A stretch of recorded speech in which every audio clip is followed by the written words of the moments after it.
3, 2, 1, bora! Olá, mais uma vez aqui estamos com o nosso programa Alinhando os Ponteiros. Como é maravilhoso a gente poder andar com a vida reta, sem ter vergonha nenhuma do que está atrás, avançando para o que está diante de nós, correndo com o coração renovado, fortalecido no Senhor. Isto é estar com a vida alinhada na presença de Deus. E nós só podemos estar assim quando nós tomamos a palavra de Deus e quando nós miramos o modelo de Deus, o padrão de Deus para nós.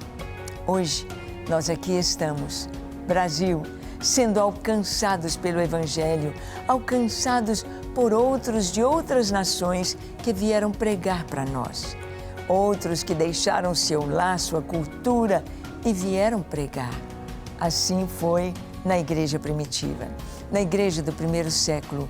Homens como Paulo, Barnabé, Silas, Timóteo deixaram o seu lar, deixaram a sua casa para alcançar outras cidades, outras culturas, outras nações. No programa de hoje, nós vamos ver este tema, alcançando a Europa com o Evangelho. Como a Europa foi alcançada? Logo aqui no início do primeiro século da Igreja. Deixe o seu coração aberto para Deus falar com você. Quem sabe você é um evangelista a quem Deus quer usar. Deixe o seu coração pronto para Deus lhe falar, porque o programa Alinhando os Ponteiros já começou.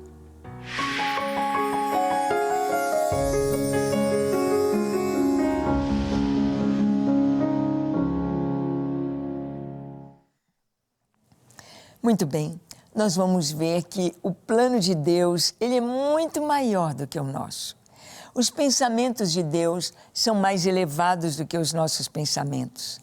O propósito de Deus é muito mais perfeito do que nós possamos imaginar.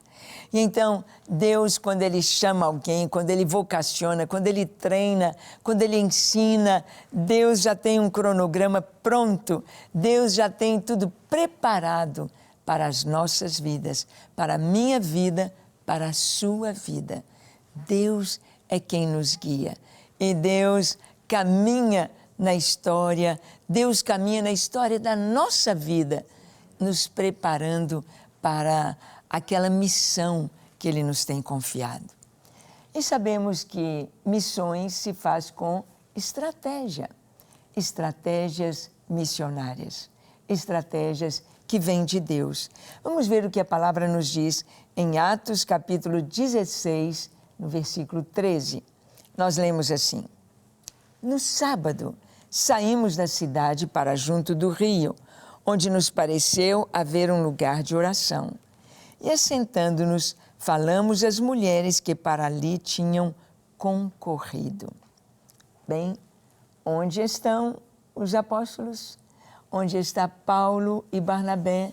Onde eles estão? Onde está Paulo com Silas? Aliás, nesta segunda viagem missionária, Barnabé vai para Chipre com João Marcos e Paulo vai com Silas para o outro lado. E ele chega até Filipos, uma grande cidade, uma cidade rica, uma cidade famosa, uma cidade importante, uma cidade bem comercial. Então, no sábado, Paulo diz que saiu da cidade para junto do rio, onde parecia haver um lugar de oração. A estratégia de Paulo nas outras cidades era ir à sinagoga. No sábado, iam às sinagogas e esperavam que lhes dessem a palavra para pregar. Quase sempre, quando chegava na sinagoga algum visitante judeu, conhecedor das Escrituras, sabendo que eram estudiosos da Bíblia, da seita dos fariseus, eles davam a palavra para ser lida e para ser ministrada. Mas aqui em Filipos, Paulo então saiu da cidade para junto do rio. Talvez, ao conhecer a cidade, Talvez ao chegar ali na cidade, ele já tivesse visto como que a cidade era bonita e como tinha aquele lugar de oração. Um lugar chamativo para a oração. Não sabemos se por ali havia nichos, havia estátuas, havia coisas alusivas a templos, mas era um lugar para oração, um lugar de oração. E assentando-nos, falamos às mulheres que para ali haviam concorrido. Então, os primeiros a ouvir o Evangelho na cidade de Filipos foram as mulheres, à beira do rio, ouvindo a palavra num lugar de oração. Para cada lugar, Deus tem estratégias. A estratégia de pregar na praça, a estratégia para ir de casa em casa falando de Jesus, a estratégia da distribuição de literatura, de folhetos, a estratégia de entregar porções das Escrituras, o Evangelho de João ou o Novo Testamento. Então, existem as estratégias do Senhor. E dentro dessas estratégias, Deus trouxe aqui a palavra corpo a corpo, num lugar ao ar livre. Um lugar junto ao rio, um lugar de oração. Um lugar que era concorrido, talvez um lugar onde as pessoas gostassem de um piquenique, onde as pessoas gostassem de estar e conversar, ou um lugar onde elas gostassem de ir para orar, para adorar, para cantar para os seus deuses ou exercer a sua fé. Mas Paulo, ele teve a direção do Espírito Santo de ir para aquele lugar, à beira do rio, ali em Filipos. E estavam mulheres e ouviram o que Paulo e Barnabé, ou melhor, Paulo e Silas, tinham para ensinar ao povo. Nós vamos ver que estas estratégias de Deus, elas vão alcançar um determinado grupo, elas vão alcançar pessoas chaves, elas vão alcançar pessoas que vão se converter, vão influenciar e vão mudar a questão na comunidade, na sociedade onde estão inseridas. Vamos ver então como nasceu a igreja em Filipos, Atos 16, versículos 14 e 15. Lemos assim: certa mulher, chamada Lídia, da cidade de Tiatira, vendedora de púrpura, temente a Deus, os escutava. E o Senhor lhe abriu o coração para atender às coisas que Paulo dizia. Depois de ser batizada, ela e toda a sua casa nos rogou, dizendo: se julgais que eu sou fiel ao Senhor, entrai em minha casa e aí ficai. E nos constrangeu a isto. Bem, a igreja está nascendo aqui na casa de Lídia, a primeira europeia, podemos dizer, a receber Jesus. Lídia, ela era da cidade de Tiatira, era vendedora de púrpura, era comerciante, mulheres comerciantes, boas de negócio, boas para vender, alguém que tem uma boa comunicação, alguém que conhece muita gente, alguém que cumprimenta todo mundo, alguém que é bem conhecida na cidade. Lídia. Lídia, ela vendedora de púrpura, de tecido fino, de tecido caro, temente a Deus. Ela temia o Senhor e ela se converte, escutando Paulo. E aqui a palavra diz que ela e toda a sua casa foram batizados. Claro que isso não foi 2, 3, 5, 6 minutos. Houve ali um ensino, houve ali a palavra entrando no coração de Lídia e ela, com toda a sua casa, foi batizada. E Lídia abriu as portas da sua casa. Venham para minha casa. A casa dela devia ser grande para receber Paulo, Silas, para receber os irmãos. Nasceu a igreja na casa de Lídia. Uma célula? Sim. Hoje, muitas igrejas abrem como uma célula na casa de alguém. Começa uma pequena reunião, 3, 4, 5, 10, daí a pouco são 20, daí a pouco 50, daí a pouco 100, 200, vamos alugar um salão, nasceu a igreja. Foi assim, essa estratégia que Deus usou. Mas Filipos era uma cidade grande, Filipos era uma cidade efervescente de gente de todo lado, gente de todo tipo. E nós vamos ver como Deus vai trabalhar nessa cidade através da libertação de uma jovem adivinhadora. Naquela época, muitas pessoas eram usadas nesta arte de adivinhação, que nada mais era do que possessão demoníaca. Olha o que está em Atos 16, de 16 a 18. Nós lemos assim: Aconteceu que, indo nós para o lugar de oração, nos saiu ao encontro uma jovem possessa de espírito adivinhador, a qual, adivinhando, dava grande lucro aos seus senhores. Seguindo a Paulo e a nós, clamava dizendo: Estes homens são servos do Deus Altíssimo e vos anunciam o caminho da salvação. Isso se repetia por muitos dias. Então Paulo, já indignado, voltando-se, disse ao Espírito: Em nome de Jesus Cristo eu te mando, retira-te dela. E na mesma hora saiu.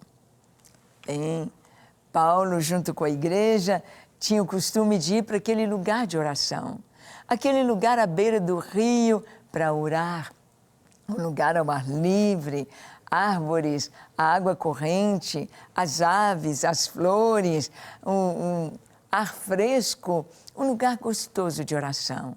Estavam indo e todos os dias iam orar juntos ali, naquele lugar. Quando essa moça, possessa de um espírito de adivinhação, começou a dizer uma verdade. Ela dizia: Estes homens são servos do Deus Altíssimo e vos anunciam o caminho da salvação. Era certo o que ela estava dizendo? Sim. Era verdade o que ela estava dizendo? Sim. Era uma boa propaganda para Paulo? Era uma boa propaganda para a igreja? Não. Por que não era uma boa propaganda? Porque o que o diabo queria é chamar a atenção para si e dizer: eu sei todas as coisas, vocês têm de estar debaixo do meu domínio, eu é que sei o que deve ser feito, eu é que sei, eu é que mando, eu que conheço todas as coisas aqui, eu sei que esses homens pregam a salvação. Mas Paulo sabia que mesmo a verdade dita na boca de Satanás, podemos dizer, há um complô, há um plano para torcer a verdade e a palavra do Senhor. Satanás sempre age assim, torcendo e tirando proveito, torcendo e trazendo atenção para si, porque ele não quer que Deus seja adorado, ele não quer que as pessoas conheçam a salvação, ele quer se manter no poder. E aquilo todos os dias acontecendo, se repetia, que diz aqui a palavra, por muitos dias. Não foi 1, 2, 3, mas por muitos dias. Chegou um momento que Paulo não aguentou. Paulo, já indignado, ele sentiu: não pode continuar isso. Então ele se volta para aquela jovem e ele diz: em nome de Jesus Cristo, sai dela. Ele ordenou aquele espírito de adivinhação que saísse daquela moça. Não sabemos o seu aspecto físico, não sabemos o seu aspecto, as roupas que vestia, os gestos que fazia, não sabemos, mas nós temos a certeza de uma coisa: quando o Espírito Santo vem sobre alguém, o seu rosto é de paz, o seu rosto é de alegria, é de luz, é de vida, é de bênção, é de bondade, é de amor. Mas o inimigo na vida de qualquer pessoa, ele domina o orgulho, a vaidade, a mentira e a manipulação. Então, aquela moça, naquela hora, ela foi liberta, completamente liberta, porque em nome de Jesus Cristo, sai dela. Em nome de Jesus. Ah, quantas pessoas que estão por aí, quantas pessoas nos nossos dias que estão prisioneiras do inimigo, prisioneiras, fazendo às vezes algo que parece legal, fazendo algo que parece até verdadeiro. Tem tanta gente dentro do espiritismo de Allan Kardec, espiritismo de mesa branca, como dizem, espiritismo de fazer o bem, mas não é Deus, não é luz, não é do Senhor, não é a palavra de Deus. Então, estão sendo manipulados por Satanás. Estão sendo manipulados para trazer as pessoas para o inimigo. E o que deve ser feito? Paulo, ele fez imediatamente. Ele diz, sai, sai. O único jeito de ficar livre da opressão maligna é através do nome de Jesus. O nome de Jesus é a maior prova de que a Bíblia é a verdade.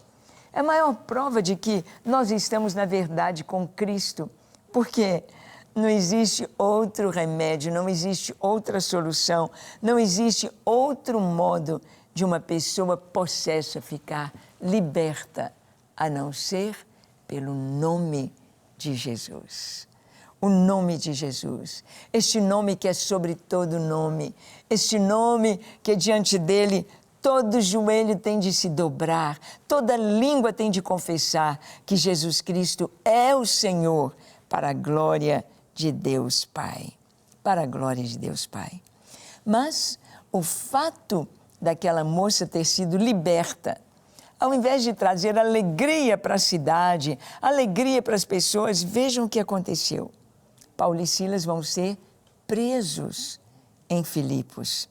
Atos 16, 19 a 24 nos dizem: vendo seus senhores que se lhes desfizera a esperança do lucro, agarrando em Paulo e Silas, os arrastaram para a praça, à presença das autoridades. E levando-os aos pretores, disseram: estes homens, sendo judeus, perturbam a nossa cidade, propagando costumes que não podemos receber nem praticar, porque somos romanos. Levantou-se a multidão unida contra eles, e os pretores, rasgando-lhes as vestes, mandaram açoitá-los com varas. E depois de lhes darem muitos açoites, os lançaram no cárcere, ordenando ao carcereiro que os guardasse com toda a segurança.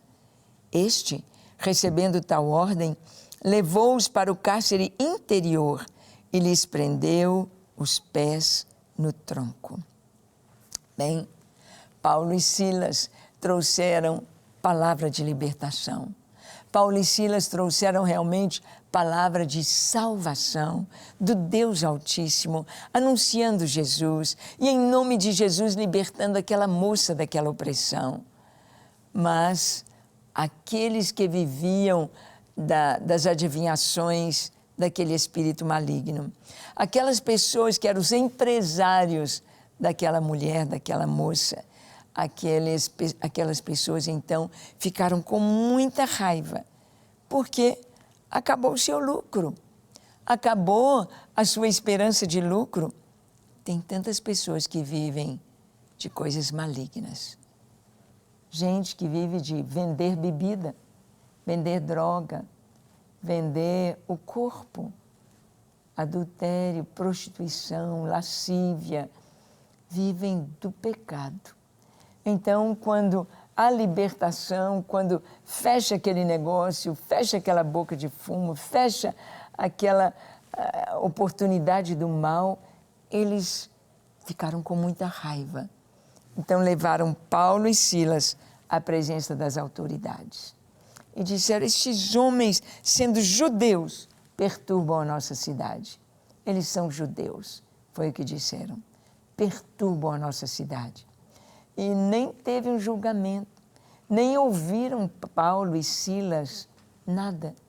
Já lhes rasgaram as vestes e mandaram que fossem açoitados. Gente, o açoite de carrascos não é uma varadinha de mãe no filhinho, não. É muita força, é muita maldade. Paulo e Silas, às suas costas, estavam em carne viva, vergões, dor, febre, calor, dor. E aquelas autoridades disseram ao carcereiro: coloque-os em máxima segurança. Eles ficaram com os pés presos no tronco. Não podiam nem se mexer, não podiam mudar de posição. E ali estavam como prisioneiros. Prisioneiros por causa de Cristo, prisioneiros por causa da fé, prisioneiros por pregarem a verdade, prisioneiros por levarem a libertação, prisioneiros por serem servos do Deus Altíssimo. Será que eles estariam chateados, bravos, tristes, decepcionados com o Senhor e com a fé? Não, absolutamente. Nós vamos ver que, caminhando à frente aqui nessa história, eles vão cantar, louvar e experimentar um grande livramento de Deus. E a igreja vai crescer de uma maneira fantástica, poderosa, por causa da obediência destes homens. A gente não sabe os propósitos de Deus.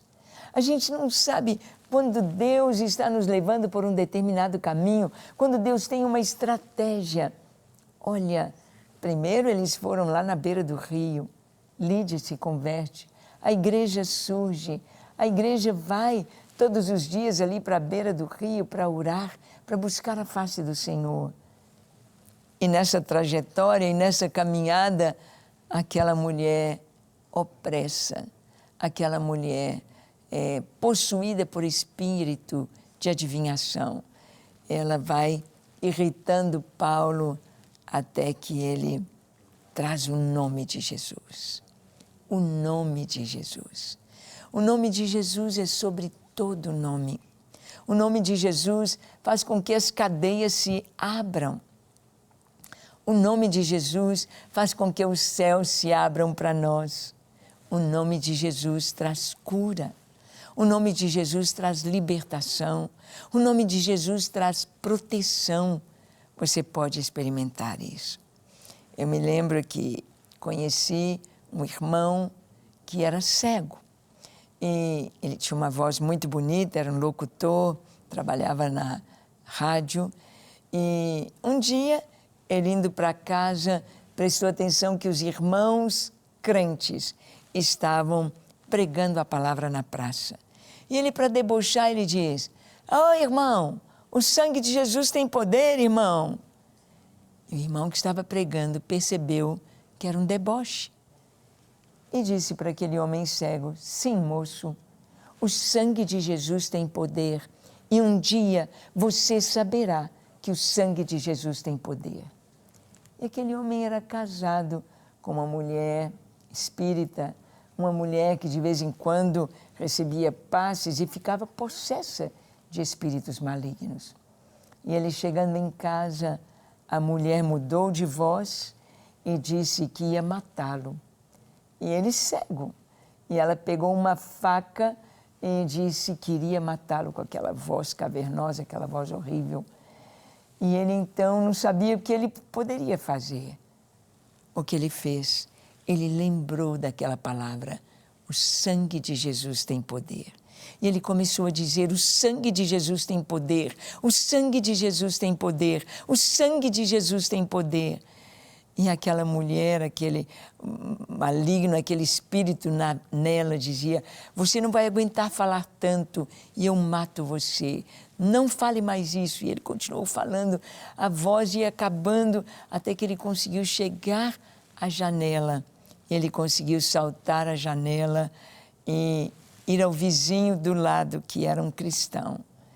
Ficou livre ali daquele ataque maligno e contou ao vizinho.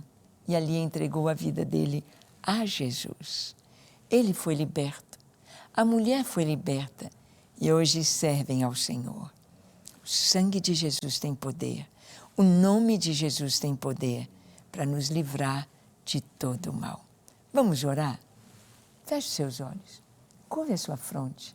Se for possível, se ajoelhe. Seja livre de todo o mal. Seja livre, liberto, curado de enfermidades malignas. Experimente o nome e o poder de Jesus agora. Senhor, aqui estão pessoas, ó Deus, que estão vivendo momentos tão difíceis. Pessoas que estão sendo oprimidas pelo maligno, oprimidas com pensamentos suicidas, com pensamentos terríveis, aterrorizantes. Em nome de Jesus, vem a tua libertação agora. Em nome de Jesus, traz a tua paz a cada lar, a cada uma dessas pessoas. Em nome de Jesus, sejam livres, quebrem-se as algemas, rompam-se os grilhões, abram-se as cadeias, quebrem-se as correntes. Sejam livres no nome de Jesus e experimentem a graça da vida em Cristo, da nova vida em Jesus. Neste nome precioso, este nome que é sobre todo nome, é que nós oramos. Amém, amém e amém. Graças a Deus. É isso. Livre, liberto, leia a palavra, vai para a igreja, seja batizado e ande na presença do Senhor. Que Deus te abençoe ricamente e que você possa amar o Senhor acima de tudo. Deus te abençoe.